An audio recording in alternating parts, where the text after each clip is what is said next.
det opp til han å bestemme. Du må ikke forstyrre. Den grei. Jeg tar hintet. Ja. Takk for meg. Ha det. Ha det. Vi har flyttet oss ut i messesalen. Ut der hvor det der hvor det utstillere.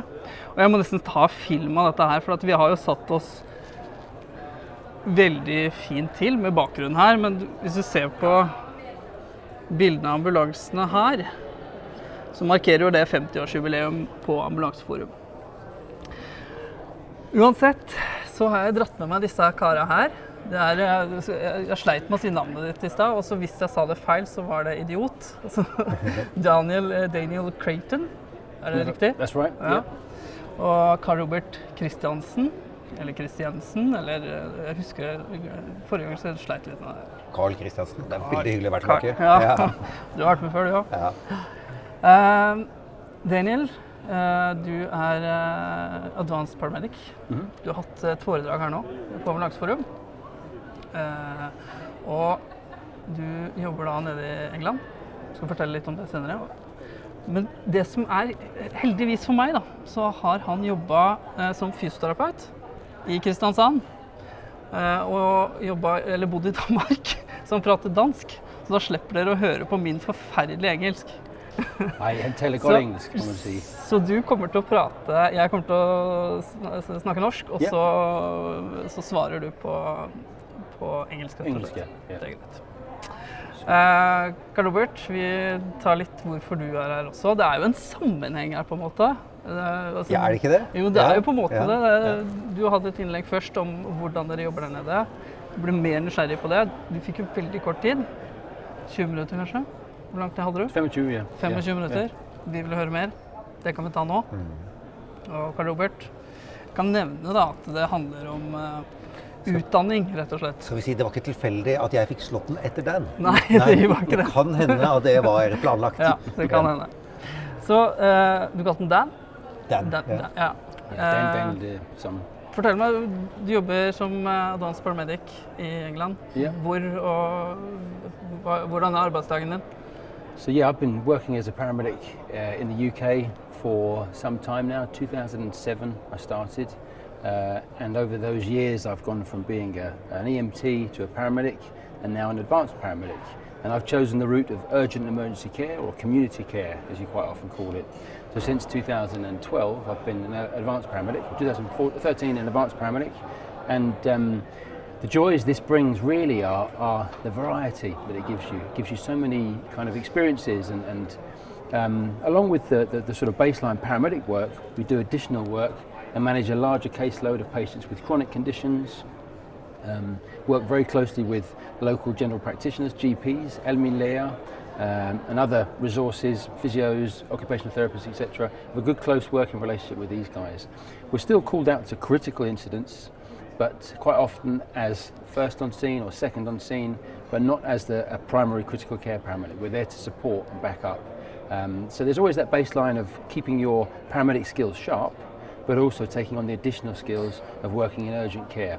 Let's just jump in there, just to bring context to everyone. That actually you train as a paramedic, you work as a paramedic, and after being a paramedic, you can specialize really in two routes.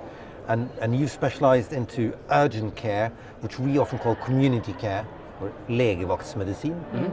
And the other one you just refer to as critical care, which in Norway is sort of luftambulansen, legeambulansetjeneste, messesalen. So you've got critical care specialization and urgent care or community care specialization. But you're community care oriented, that's your speciality. That's right. I think the background of physiotherapy really lent itself quite nicely to that, because you see chronic conditions and you support patients in a kind of low acuity setting rather than the high acuity setting you might do in a critical care environment. And I think, our workload realistically is probably 80 to 90% urgent or community care, and the last 10% is the high acuity critical care. So for my mind, it made sense to have that broad specialism to be able to ensure you can work and see the biggest number of patients and make the biggest impact on patient care.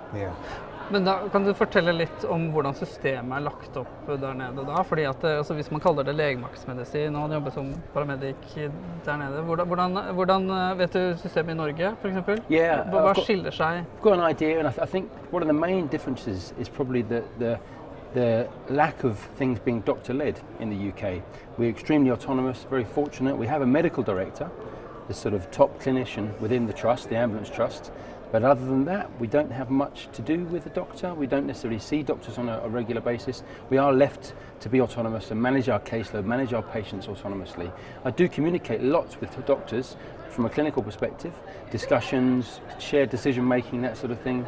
But on the whole, I can manage my caseload without the need to call a doctor or call any other specialists. Hvordan type behandlinger kan det være da, for eksempel? So a typical shift, for example, might be starting at 6 o'clock, taking over from my colleague. They're normally 11.5 to 12-hour shifts, and predominantly on the car, the solo response vehicle or SRV. I go in, as you would do here, get the bags. We have them delivered in a package from the make-ready centres, so I don't have to search for things. I turn up and there is my equipment for the day. And then go into an Omnicell room where I get the drugs. The extended range of drugs that I have, antibiotics, pain medication, steroids, local anaesthetic for suturing, things like that, specific end-of-life care medication that I might give patients at the end of their life. I might support palliative care. I get that fingerprint system and it's administered through a box in a kind of cooled environment, all quite high-tech. It has to be witnessed by somebody. I take that along with my equipment in the car, and then I might get the iPad out, or I might, if I'm on station, go up to a computer, log into our CAD, so our clinical system where you can see the patients waiting, and I'll look at the patients in the area and see which ones are appropriate. More often than not, first thing in the morning, there's the elderly fallers, people that have fallen overnight, early in the morning, and they're still on the floor. And then I'll look to see who's been on the floor longest, because I think they need the care, or if they've got comorbidities on the notes, I can see the notes and I'll cherry pick those. Quite often I'll look at the ones that are closest logistically, so I have to manage, if there's 2 or 3 patients waiting, I'll look at which route is going to be best to see the most patients. I'm always ready for a category 1 call, so a cardiac arrest if it comes in and I'm the closest resource, but otherwise I'll go and see those patients. The first patient might... So you actually go in and you look at the list and you pick your patients. Yeah. Oh, I think I'll be good at that and I can make a difference here. Yeah. And you just pick them from the list. That's right. That's brilliant. That's right, yeah, it gives you great ownership and autonomy, and you feel, actually, it's down to me to make that difference. And I guess, I mean, you've got training and you know that training I can do something with this, but maybe not with that. Yep. Exactly, and I think the placements we have during training also allow you to see what's done with that patient if they come into hospital or into an LME lay or general practitioner. So you understand the consequences of seeing and treating that patient, and you understand what you can do and what perhaps are outside your limitations and what the doctors should be doing in hospital. So from that perspective, it's really useful having a really broad understanding of the health system. Sorry, I took you away from the great example, okay. So just go ahead. So I might drive out to this patient. If I'm in any doubt, I could call the patient if there's family nearby or family with them. I could call the patient to get a bit more investigation or understanding before I go out and see them, because it might be 2 hours away or an hour and a half away. Sometimes just a few more questions to ensure actually I am the most appropriate resource, or they're on rivaroxaban or an anticoagulant that they've had a head injury. Maybe I'm not the best person for that. Maybe they do need a CT, they do need to be seen. In which case, there's no point me going out there. I would then upgrade that call and send an ambulance. And I would wait and cherry pick through the list. So yeah. So if I go out and see that patient, say they were appropriate, I arrive on scene, assess the scene obviously as you would do, get information from the patient or from family or neighbours on scene, and then I just assess the patient on the floor, find out if it's a minor injury, low acuity injury that either I could deal with. Quite often we get skin tears, skin flaps, skin issues with elderly patients. If you've been on long-term steroid use, your skin tends to be quite thin. Then I can use steri-strips, I can use our dressings to clean, irrigate, clean the wound, dress it appropriately, ensure the patient's okay, that I assess their mobility, they're able to sit and stand, they're able to move around and conduct or take any ADLs, activities of daily living. They're able to sort of maintain that, look after themselves autonomously. And then I'd perhaps call the district nurse to say that there's a risk of infection here. Can you come and see them in 5 days? Leave the patient with some advice. Call appropriate next of kin or family members if they need some advice as well.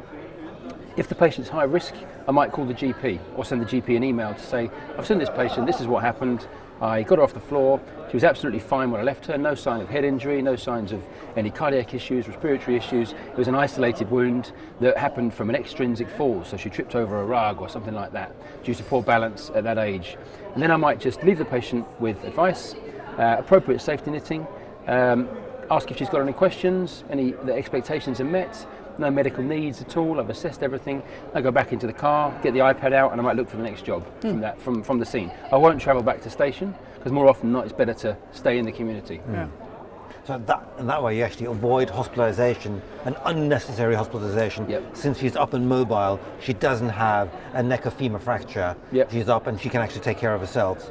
And say, you know what, with some advice, you can stay home. That's right. It's fantastic Yep, to that's avoid right. hospitalization like that. Yeah, no, completely. And if she did need, say there was a high risk of infection and the wound was deeper, it needed suturing, I could administer some antibiotics, some prophylactic antibiotics, just to ensure that the patient's covered from an antibacterial perspective, if needed.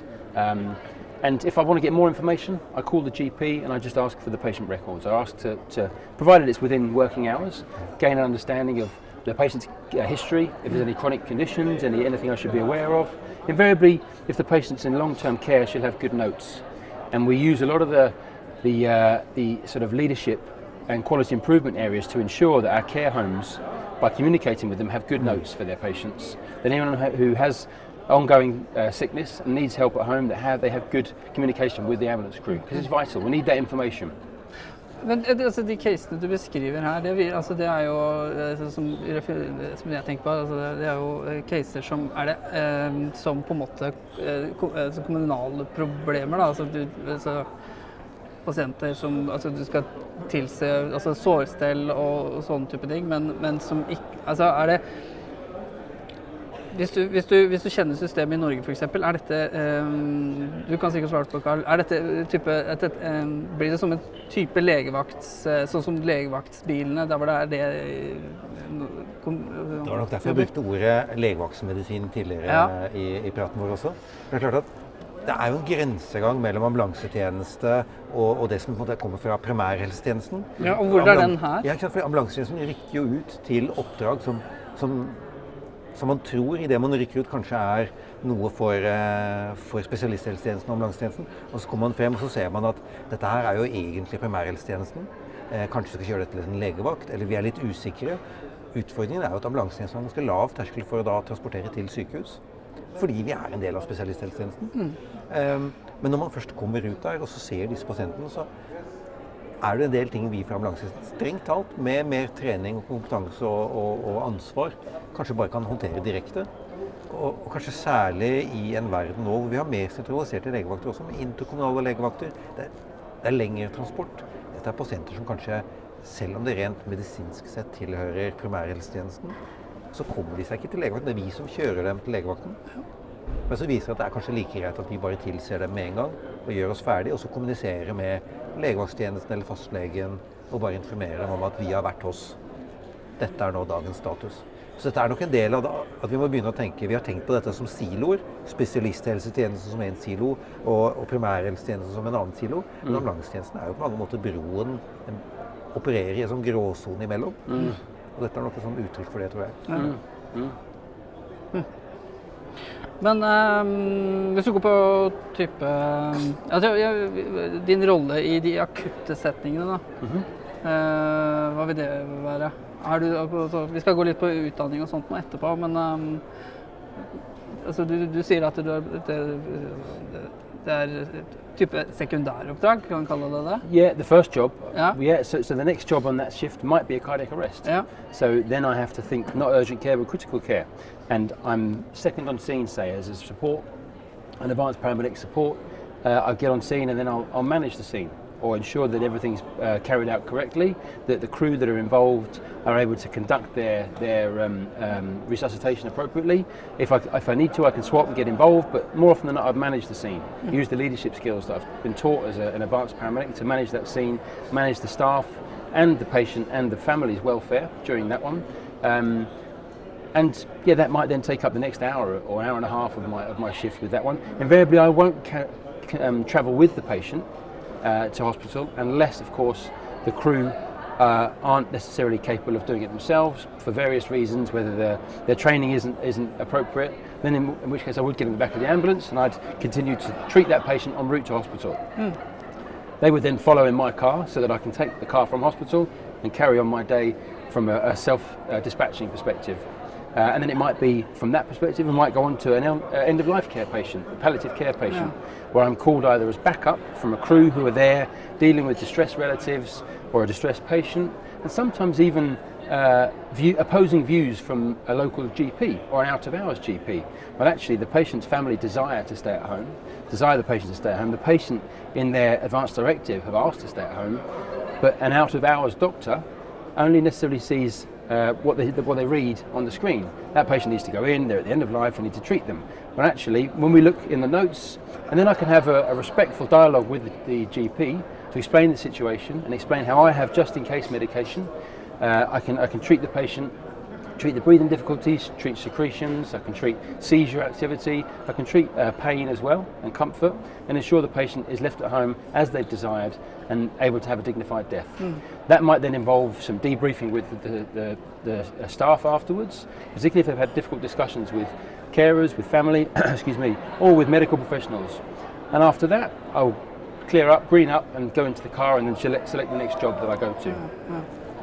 Så dette er jo sånne turer som tar veldig lang tid erfaringsmessig, sånn som man forteller nå. Men det er klart, de tar lang tid, og så tar det tiden til 2 personer i en ambulanse som kan transportere pasienter. Og så har vi jo ikke spisset opplæring mot end-of-life care, eller hvordan forlate pasienter, og hvordan safety-nettet og sånn. Så jeg tenker at det at vi har som en person spesialisert mot det, med egen kompetanse til å håndtere det, så man kan unngå en del unødvendige transporter. Og en ting er korte distanser i en storby, men sett at man må transportere til en legevakt som er i nabokommunen, eller 2 kommuner ned, eller til et sykehus som er 2 timer å kjøre. Tenk på den belastningen det er for pasienten, å måtte bli transportert så langt hvis det ikke er nødvendig. Så det er unødvendig transport, og de skal jo ikke bare til sykehus eller til legevakten, de skal jo tilbake også. Hvis man kan håndtere det der og da med en gang. But curious, just briefly, I mean, you described 2 very interesting situations, but just briefly, could you just come with a few quick examples of other types of patients you would see? So the next one on that shift could be a 3-year-old who's fallen and cut their chin, for example. I would go and assess the patient, assess the family, ensuring that social care is there, that they're able to look after. There wasn't a non-accidental injury, that actually it was just a pure accident. I then clean the wound, glue it up, and identify that no need for further treatment. I could manage that patient. I may refer them if needed, or give the patient's family advice. More often than not, I can see that the family are quite well established. They know what they're talking about. They're not first-time parents or whatever it is, and I leave them with that patient in care, worsening care advice and safety netting for that patient. So that could be quite a quick turnaround, that sort of patient. And I think that's really where it's key, that you look at the patients that you can make the biggest difference in, not necessarily the shortest amount of time, but the most appropriate amount of time. Because if you choose a patient that is perhaps suffering with mental health issues, you know that job's you've got to talk them down from a bridge. It's going to take you 3 hours plus. It might not be the best use of my time. It might be because the crew on scene are junior and they haven't necessarily got the best rapport with that patient. Then perhaps it is a good idea for me to come. But I think, there are some jobs that occur quickly. Administering antibiotics for a urinary tract infection in a care home with a patient who's got dementia, is showing signs of being confused, agitated, when actually we've identified the root cause as a urine infection. I've ensured via the GP that the patient's liver function is okay, that there's no issues with, no concerns with me administering this type of antibiotic, and then she'll have some antibiotics for the care staff to administer and give her, and we'll happily leave her at home with worsening care advice. So there's a couple of the examples. Happy to think of more examples if you want, but it's absolutely brilliant. I think the biggest point really is here we're generalists. So I quite often say to the team that I work with, we can go to anything really. As advanced paramedics in urgent care, we can go to anything. We may not be specialists in critical care, but we can go and support, and we are paramedics. And also cherry picking the jobs that you feel are suitable. Quite often I'll take the low-hanging fruit first, the ones that I know I can make a quick turnaround. If there aren't any, then I'll go to anything. I'll go to a neck of FEMA and I can administer pain relief, I can administer TLC, I can support the environment, I can ensure the patient's off the floor or they're warm, they're not suffering with hypothermia. So I can put that into the system if I need to but I think more often than not I'm better suited elsewhere. But in times of where the sort of jobs that are outstanding are low, I may revert to, as we discussed a bit earlier, looking at what is going on across the trust. So as an advanced paramedic, I don't just look at my area, I don't just wait to see the calls coming in.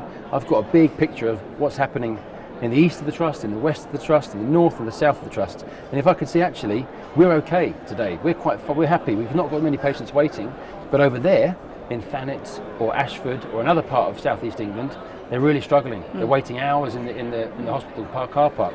Actually, maybe I'll go back to station, I'll jump on the clinical hub, and I'll start calling some of those patients in Ashford or an area. What's the clinical hub? Clinical hub is a room on an ambulance station, and all big major ambulance stations have an advanced paramedic hub, basically.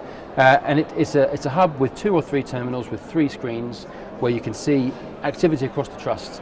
You've got a global overview of the resources that are being used, of the waiting times for patients at hospitals, but also waiting times for ambulances as well. It's a bit like the control center, really, the same overview as the control center. But a mini control center on each station. Yeah. And you are able to kind of identify where needs are, and then I can then revert my attention to that area. So, as I said, if it's quite a quiet, we don't like using the Q word because it brings bad luck, but if it is a quiet period, I can then turn my attention to a neighbouring area, and I can actually help them.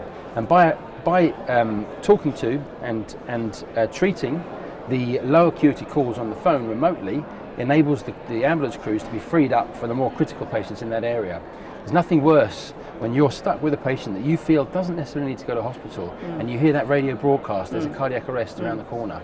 I can't just ditch this patient, but I know I should be doing that one. And that's where I can come in, and I can talk to that patient remotely, free these guys up to go and sort the cardiac arrest out. So just let me get this right. So you've been out seeing patients.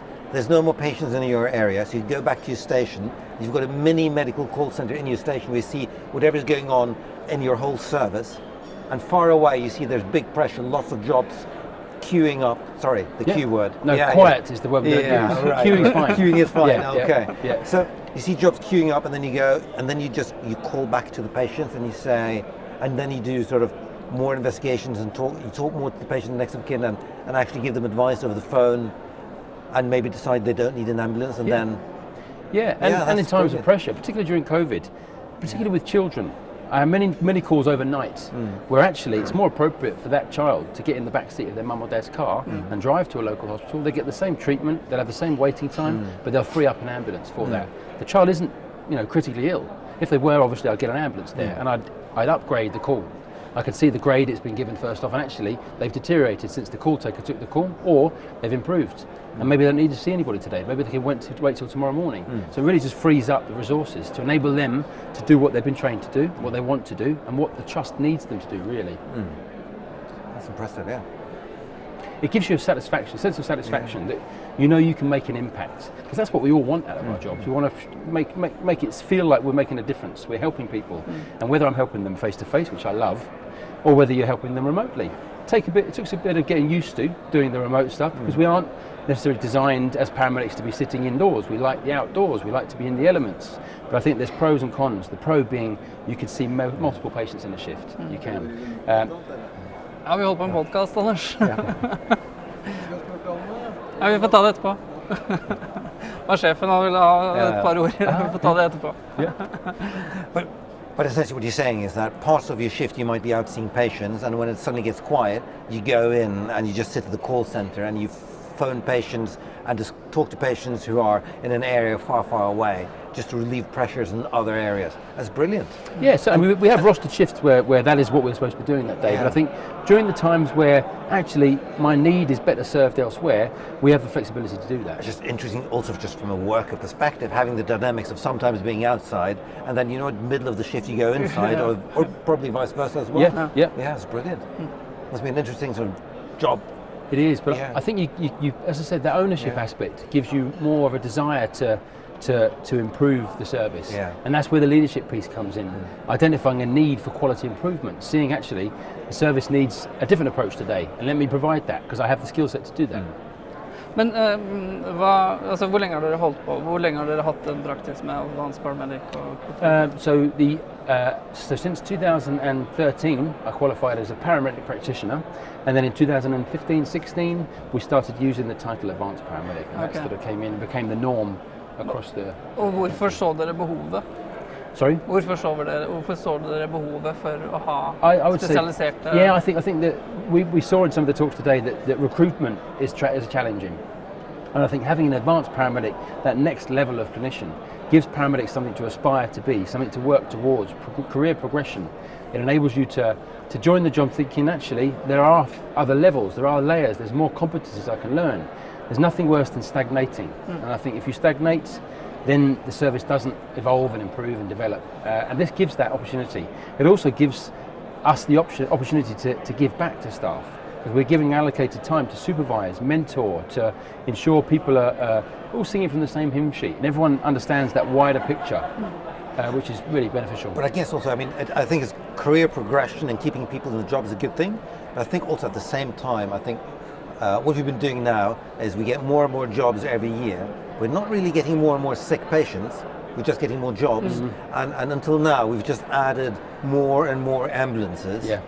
But I think the clinically started to deteriorate because less and less people required the type of help an emergency ambulance provides. And I think it's not a sustainable option, just adding more and more ambulances, and at the same time we get more and more elderly requiring help. And I just noticed how nice the National Institute of Clinical Excellence advises to have more advanced paramedics, because they can reduce hospital admissions by 13%. And of course, driving patients to a hospital, having them admitted, takes resources and money and is not necessarily in the patient's best interest. No. So I guess it's also, just from a public expenditure and how to use health resources, probably a good thing as well to reduce hospital admissions and to reduce unnecessary conveyance of patients. Yeah, I completely agree. And the flip side, as you well know, we're training staff to a very high level these days. And if all you're doing is transport, then there's no job satisfaction in that. Yeah. You want to be using that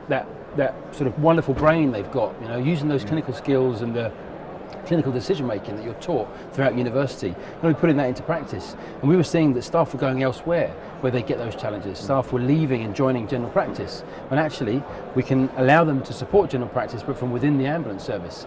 It means that we keep staff. We don't have huge attrition rates. They have a place to aspire, to work towards, and recruitment isn't a problem either. We get staff in because they realise there's a career ladder for them. So it's win-win, I think, for everybody. Absolutely, yeah. So essentially, a lot of your job is decision-making, assessment and decision-making about who does not need conveyance or does not need to be transported to a hospital, but where there are other suitable alternatives. Being at home is one of them, but being referred to your GP the day after, the following day, or advice with worsening care advice. Yep. And then also treating a few of these at home as well with sutures and pain medication and end-of-life care, which we normally would have transported for a quick suture and then driven back again. You just treat on site. Yep. So it's a bit of both, really. A bit of treatment and a bit of just assessment and decision making. It is. And I think the role as an urgent care or an advanced paramedic in urgent care is also to be the referral champion. So we have links to all alternative referral pathways. So we can actually support the GP by going directly to the diabetes team, the heart failure team, respiratory nurses, to the community district nurses, to whoever we need to. And that way we alleviate or lighten the GP's load. We don't have to send it to the GP, who becomes a middleman, who then refers it on to that community service. Yeah, and I specifically like the thing that you're in dialogue with the district nurse, or hjemmesykepleien, which would be in Norwegian. Yep. And that you also can send a note to the GP or to fastlegen, so that you assess the patient. Instead of having the GP assess them again, you just inform the GP, your patient fell today, this might have been a repeated event, she's now fine, but heads up, you're informed, you're in the loop. Yeah, that's brilliant. Yeah, it does. So you're actually in dialogue with the primary care services. That's right, and part of the rota we have allows us to go and spend time with these teams. So if I wanted to spend a day with the palliative care, the hospice team, just to understand the treatment patients get and how the palliative care at home team works, I go and spend a day with them. That builds that bridge, it networks with the community services and gives us the ability to have that dialogue. So det ligger I arbeidsplanen din? Yes, I have specific time designated for operational unit support or skills assurance time, self-development time, to maintain that. So I might go over to, it might be a district nurse, it might be a diabetes specialist, because I'm feeling a little bit rusty managing patients with diabetes. Let me spend a day with them, then I can see how they manage their caseload. Or a mental health support worker, go and spend a day with them. It's really valuable time. That's awesome. Yeah. Yeah. Hvis vi går litt på utdanning nå da, dette internkurs, eller det en mastergrad, eller hvordan utdanningen for å bli... Altså, sånn som jeg skjønte nå, så det Advanced Practitioner, altså Advanced Clinical Practice. Ja, og så det Critical Care Practitioner, det to forskjellige So ting. I guess you're an advanced care practitioner, which is you're a paramedic, and then you become an advanced care practitioner. But the ACP, the advanced care practitioner, you can have two different specialities. One is urgent care, which we in Norway often refer to as community care, or legevaktsmedisin. And the other specialty is critical care, eller akuttmedisin. That would be right, wouldn't it? Yeah, it is. I mean, both of them are a 3-year master's program now, and you join and you'll have some modules that are communal, they're similar. The education, the leadership, the clinical assessment module, the baseline medical model, the leadership module, those will be shared between urgent and critical care, because there's lots of crossover there. And then you might branch out and have specific modules on, it might be minor injuries, minor illness, might be a palliative care module, it could be a drugs and therapeutics or pharmacology module, whereas the critical care guys would have a resuscitation module, a neuro, what's the module they do, the cardio-neuro module, and they'll have critical care specific modules that they do. So they kind of branch out to their specialities and they come back together for the quality improvement module as well, which is the previously defined as a dissertation module. So at the end of their project, it's only a 30 credit module, so it's quite small, which is nice for a lot of non-academic paramedics. It's a smaller, more tangible module. The idea is you start this quality improvement project and it continues in the trust after qualification. Wow. So rather than just being put on the shelf, that's my dissertation, I actually continue it when I'm working and I can see the benefits of my academic work, which is really rewarding. So you say it's a 3-year master's, but it's a master's degree, but you do it part-time so that you work, but it's essentially a master's degree. Yeah. But you do it part-time while you work at the same time. Yeah. So you're abstracted, typically a day a week you're abstracted to attend university. And in the urgent care masters, I've managed to get an agreement with the local general practitioners, where our students every Thursday attend a practice and they work in that practice every Thursday for 2 years.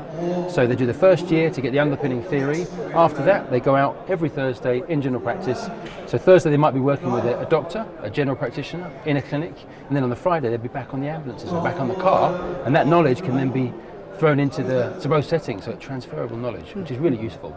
And invariably, once they've finished, they continue to have some form of affiliation to the general practitioners, maybe a bank contract or a part-time contract, and they have almost a rotational role that they've created themselves. Nå det noe som foregår på scenen bak her. Så Nå det noe som konkurrerer på sommerleden. jeg tror vi kanskje flytter oss, eller tar en pause. Så vi tar pause, så kan vi snakke litt om, litt mer, fortsette litt på utdanningen og sånt noe.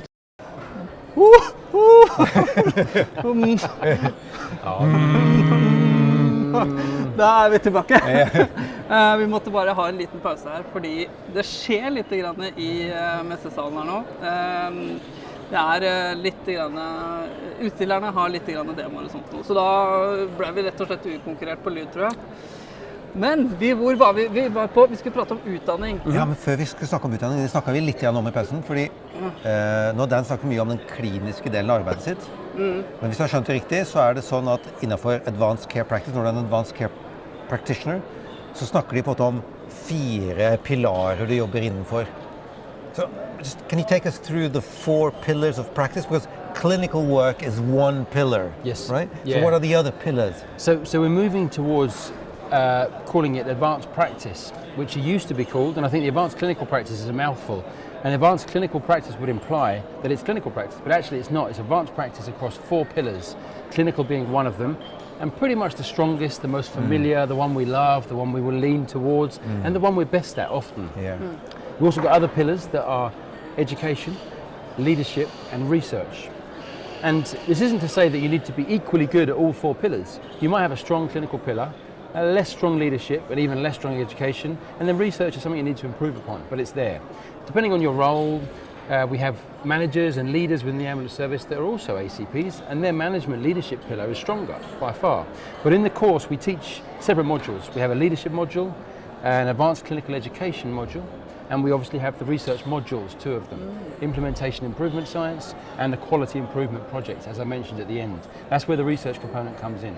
But I think going back to the very beginning of the pathway, really important that students understand there's a thread of all of the 4 pillars throughout the whole pathway. One doesn't work in isolation. If I identify a need for change in the ambulance service, a clinical need for change, I can't just decide, actually, we need a new drug. There we go, there's the new drug. I need to go out and do some research to work out what drugs are available, what's safe, what isn't safe, what's cost effective. There's the research bit. I do my research. I've identified a need for change with the leadership piece. I've identified a need for quality improvement, and after I've used the negotiation, the stakeholder meeting skills that I've acquired, I then need to look at how we educate staff to use this new drug. And then I need to do small sessions, I need to do some media sessions, some social media stuff, I need to get people to sit down in a classroom with myself or one of the other APPs. I need to teach that drug, teach the complications, the challenges they might meet, but also the opportunities that come with that. And that's where all of the 4 pillars tether into one another. And this is just one example of a drug. This might be something else. There might be a behavioural situation. It might be a need for change in education.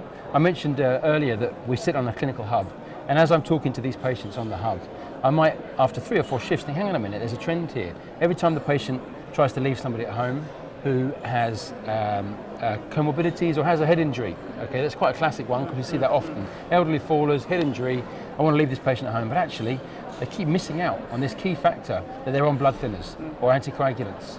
Let's get the guys in and let's teach them a bit more about blood thinners, anticoagulant therapy, and also about what happens, the NICE guidelines, what protocols are out there to support these decisions, and also what would be done for these patients in hospital. I can teach them that in a specifically tailored session for the guys on my station.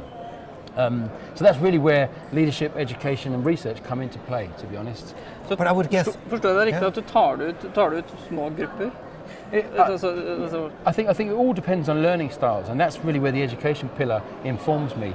How do certain people learn best? We learn about educational theories. That doesn't mean everybody's going to be a university lecturer. That just means that you understand. If you're in a one-to-one situation, I might talk to you and you actually prefer to be a practical learner. You like to hold the equipment, you like to be taught how the equipment works, you like to see it in action. Or actually you like to sit down outside of the clinical environment, discuss what's happening and then put it into play. People learn differently, and it's about understanding how people learn, but also understanding how I learn as a clinician. And I think that's really where we kind of deliver a lot of our education is done in an ambulance situation.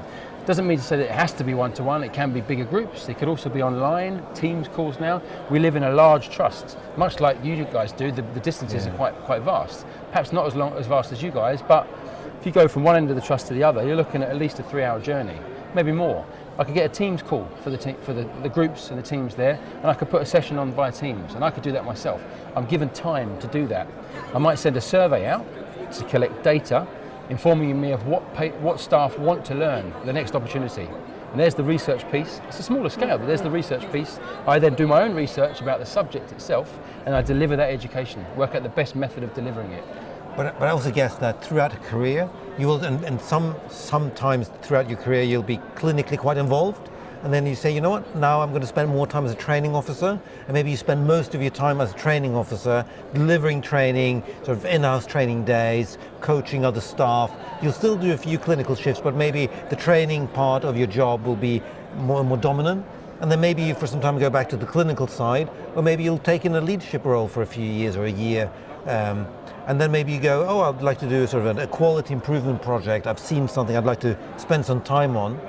And then take that back as learning or into the clinical jobs. I guess it's not necessarily what goes on at any specific time of your career, but it sort of changes a bit throughout career. Now I'd like some more office time, less shifts, because this time of my career, that is more interesting or fits better with my work-life balance as well, I guess. Completely, and we see a lot of our female colleagues who go through pregnancy and maternity, and actually, when you're leading up to the pregnancy, it's perfect to have a quality improvement project to work on. You aren't necessarily able to be clinically focused or clinically facing anymore for various reasons. You can't be lifting or be involved in the risk of sharp injuries and things like that.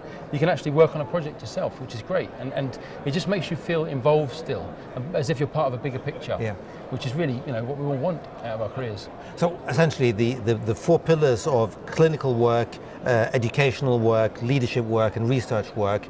They're there all the time, but sometimes you play on all of them and larger or smaller scale. In other parts of career, one of them might be more dominant than the other, and you might switch between these pillars throughout your career, really. Is that right? Exactly right. Yeah, perfect. So it makes absolutely, it really resonates with me. I mean, still work clinically, I love that, but in the beginning of my career, I worked 100% clinically. Now I work 50% part-time as an educationalist, as a teacher, which I love, but I think I'm considering now I'd probably enjoy doing some research work. I think I've matured a bit, and one of these pillars will now have to sort of be reduced a bit so that I can use some more time on research. And that's the danger, isn't it? The fact that we don't want to relinquish the clinical pillar because we're so familiar with it, we love it so much, but I think sometimes you have to. I think it's just part of it, really. Yeah. But yeah, as you said, through stages of career, growth, development, I'm in a similar situation in the UK. I probably spend 80% of my time in an educational setting and 20 clinically. I also have some leadership roles where I manage staff, I manage students, I manage clinicians as well, and I think I'm able to draw in from all of those pillars, and it just fits in so nicely. Yeah. I must say, what I'm saying is absolutely true. I've been thinking about him for years. I mean, this is 2004, and I've been thinking about him since. Yeah.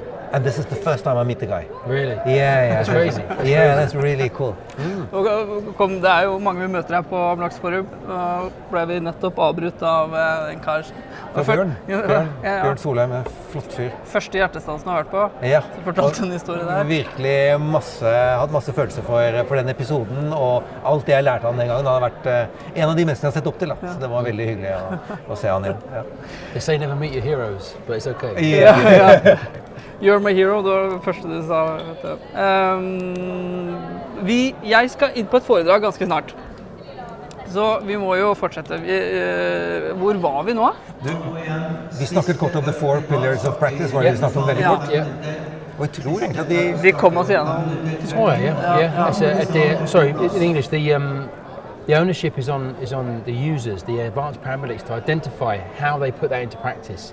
With the support from local management teams, because they can't just fly solo, you need to be working with for a bigger picture. But I think it's really good that the autonomy lies with us, not only clinically, but also professionally with the other additional pillars.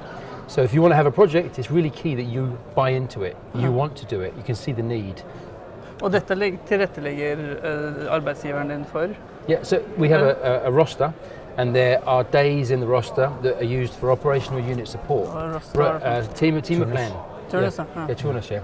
So we see when these shifts are, and I can move them. If I need to go and meet a hospital lead or a care home lead, I can take that shift and move it down here because that's a better day for meeting. So we have that flexibility, which I think gives you freedom, and with freedom comes responsibility, as Spider-Man once said, I think. But it's important that you understand it's mutual, that kind of professional autonomy. So, yeah. Okay. And possibilities after we could talk about opportunities. Not only does it. Fordi du sa du hadde 2 utdanninger, og så kan man gå begge veier, men og både jobbe i ambulanse som du gjør, eller som advanced paramedics. På enreder blir det egentlig da, som en sånn community paramedic. Eller du kan gå videre også, for du nevnte i foredraget ditt I forhold til andre steder du kan jobbe. Er det du tenker på? Yeah. There's lots of opportunities in the UK, and I think it's taken decades for paramedics to become established as healthcare professionals in their own rights. They aren't just ambulance drivers. We're not seen as that anymore. We are seen as credible professionals, that prescribe, that work autonomously, that manage their caseload. I think that's opened doors that perhaps nurses have historically taken the roles. We are now able to do those roles as well.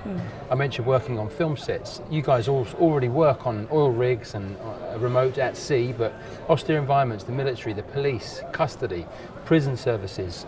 As I mentioned, general practice, Elminle, Levaktos as well, so minor injury units, urgent treatment centres, hospitals. These are all now environments that paramedics will fit in quite comfortably. Og vi ser jo det begynner å komme mer og mer I Norge også, at man flytter seg fra ambulansen og inn på legevakter. Sykehus har begynt å ta imot paramedic. Absolutt, det finnes masse paramedisiner nå som jobber på legevakter. Ja. Vi ser nå trenden også mot å begynne å jobbe i akuttmottak. Og det har hele tiden vært meningen. Hvis du ser på forskriften for paramedisinutdanningen, så står det i forskriften at utdanningen skal kvalifisere til ambulansetjeneste, luftambulansetjeneste, legevakt, akuttmottak og forsvaret. Så det er jo helt analogt med UK. Men det er klart at selv om utdanningen kvalifiserer for det, så er det jo litt kultur med å begynne å ansette. Der har nok legevaktene vært ganske fremme i skoa og begynt å ansette mange paramedisinere. Så tar det nok kanskje litt mer tid med akuttmottak og andre steder. Men vi ser at trenden er helt klart den veien. Og da går det jo naturlig å komme inn på det du har snakket om i dag. Ja. Du, altså OsloMet, det har jeg hørt det lenge, og i hvert fall av deg, jeg kjenner jo deg litt grann, så du bare... men i dag er det offisielt. I dag er det offisielt. OsloMet har tenkt til å starte en klinisk videreutdanning som avansert klinisk paramedisiner. Og hva betyr det? Hva betyr det? Nå skal vi si at avansert klinisk paramedisiner, det er et arbeidsnavn. Det er ikke sikkert det blir hetende til slutt, men det er klart at vi spiller på sykepleievidereutdanningen som heter avansert klinisk sykepleie, og vi ser for oss en rolle som er analog til paramedic practitioner. Så avansert klinisk sykepleie spiller på nurse practitioner, og vi tenker å spille på paramedic practitioner, men vi har da valgt å kalle det med arbeidsnavnet avansert klinisk paramedisiner. Det er klart at ting er jo ikke spikret enda, men vårt hårete mål er å kunne starte innen 2 år. Vi har en hel del ting vi har en del 1000 meters topper vi må bestige først. Vi har ikke landet en endelig studieplan. Så studiedesignet må vi fortsatt jobbe med, men det kan vi ikke gjøre alene. Det må vi gjøre sammen med andre aktører. Den første vi har fått på bordet nå er at vi har en samarbeidsavtale med Stiftelsen Norsk Luftambulanse. Og de kommer inn som en samarbeidspartner, og de støtter oss med fagstillinger. Men vi samarbeider også, og de deltar også i å være med og bidra i studiedesignet. Så skal vi ha med oss andre organisasjoner inn, og så må vi selvfølgelig ha med oss representanter bredt både fra primærhelsetjenesten og fra spesialisthelsetjenesten. Så skal vi sammen designe denne utdanningen, som går på innhold, opptakskrav, hvordan det skal gjennomføres, og scope. Og så skal vi selvfølgelig gjennomføre den. En del økonomiske avklaringer det er kanskje de største toppene akkurat nå. Men vi tenker jo at dette er en utdanning, så selv om utdanningen kanskje er ny, så tror jeg at mange av de jobbrollene som den akkurat har beskrevet, de har vi allerede i Norge. Vi har paramedisinere som kjører alene på bil. Vi har redningsmenn på luftambulanse. Vi har paramedisinere som jobber med legevaktsleger på legevaktsbiler. Så mange av disse rollene finnes allerede. Men vi tenker at de som jeg jobber jo en sånn rolle selv, og opplever jo at jeg jobber i en rolle hvor jeg ikke har fått tilstrekkelig med kunnskap for å fylle de skoene. Og det andre vi tenker er at de rollene som allerede finnes, er ikke fullt ut, det potensialet er ikke fullt ut hentet ut der.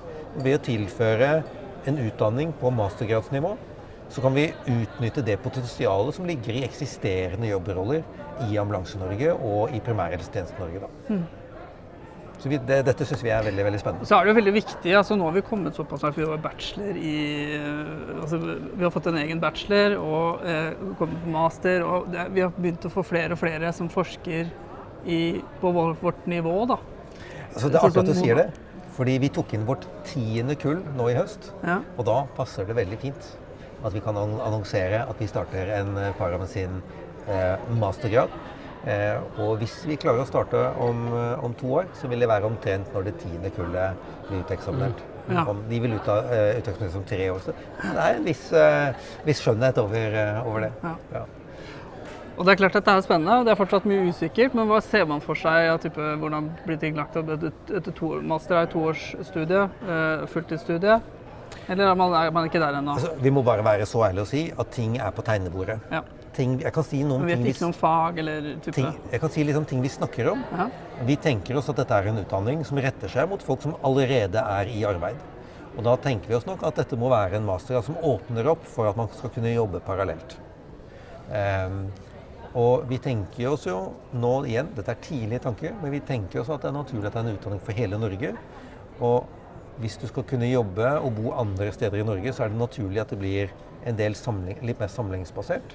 Så at man har mulighet til å ta noe remote, at du er litt hjemme og har litt nettstudier, og at du reiser inn til samlinger for praktiske aktiviteter. Det kan vi tenke oss som naturlig. Jeg kan ikke si at det blir sånn, men det er klart det er en naturlig tanke. Det blir på mastergradsnivå, og vi håper at den skal kunne lede til en full mastergrad. Det er klart at det er 2 år fulltid, eller 4 år deltid. Og kanskje det er mulig å lage en kombinasjon, at noen kan ta det heltid, og andre tar det deltid. Det må være litt opp til tegnebordet. Når vi tenker på faginnhold, så har vi nok latt oss inspirere av the 4 pillars of practice.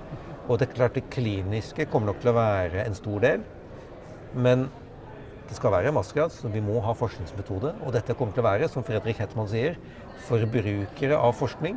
Og skal du bruke forskning, så må du forstå forskning og kritisk analysere forskning. Så må ha noe kunnskap om forskningsmetode. Så er det sånn at, hva var det du sa? With great autonomy comes also great responsibility. Det er klart at med ansvar, med kunnskap kommer ansvar, og da tenker vi at du må innta lederroller, enten som prosjektleder, eller teamleder, eller enhetsleder, kanskje i perioder innta lederroller. Så vi tenker at vi skal ha et ledelses- og pasientsikkerhetsemne, og så har vi snakket om et emne som handler om læring.